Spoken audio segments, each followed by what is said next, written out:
পাচ্ছিস বাবা মাকে বেটি, এর জন্যে যাতে সব সুস্থভাবে সব কিছু হয়ে যায়। হ্যাঁ মা।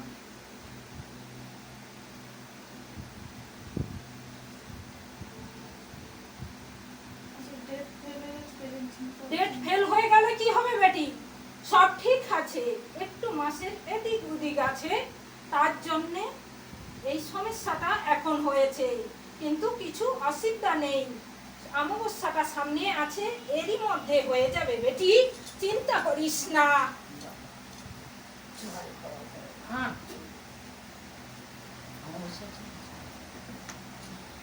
এই একের মধ্যে হয়ে যাবে, 2-1 মধ্যে, চিন্তা করিস না, ভালোভাবে হয়ে যাবে, কষ্ট বেশি পাবে না। এখান থেকে জল ফুল নিয়ে যা, আর যত শত্রুরা থাকুক না কেন, কেউ কিচ্ছু করতে পারবে না রে বেটি।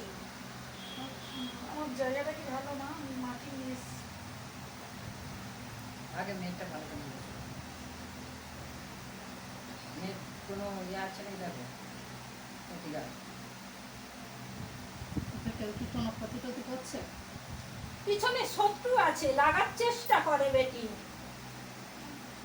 তার জন্য মাঝে সাঝে একটু অন্যরকম হয়ে থাকে।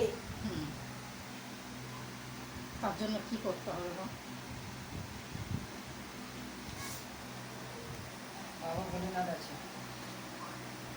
শিব অসমন্দ। বাবা মানসিক করে রেখেছিস? কি বৌমার নামে? না বাচ্চাটা সুস্থ ভাবে হয়ে গেলে মা তোমার কাছে পুজো দেবো, বাবা তোমার কাছে পুজো দেবো। কাগজ পুজো করেছিস? না, এমনি মনে রেখেছে আর কি, ভেবে রেখেছে যে মা বাবা তোমাদের পুজো দিয়ে দেবে। ওটাই বলছি। দেখ বেটি, সব কিছু নর্মাল ভাবে সুস্থ ভাবে হয়ে যাবে। যে অসুবিধার জন্য বড় ভয় পাচ্ছিস, কিচ্ছু হবে না। এবং ডাক্তারও তো বলে দিয়েছে যে পরিস্থিতি খুবই ভালো আছে, তোমরা বাড়ি নিয়ে যাও, যখন পেটের বেদনা উঠবে তখন নিয়ে আসবে।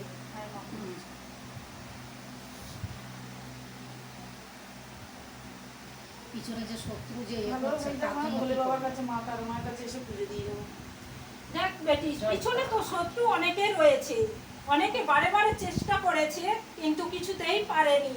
মা বাবার আশীর্বাদ অবশ্যই ওর মাথার উপরে রয়েছে, ও খুব লক্ষ্মী মেয়ে।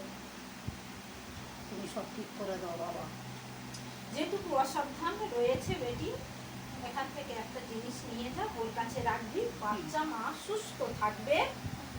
এবং জল পরিয়ে নিয়ে যা, বাবা মায়ের জল নিয়ে যা, খাওয়াবি, দেখবি।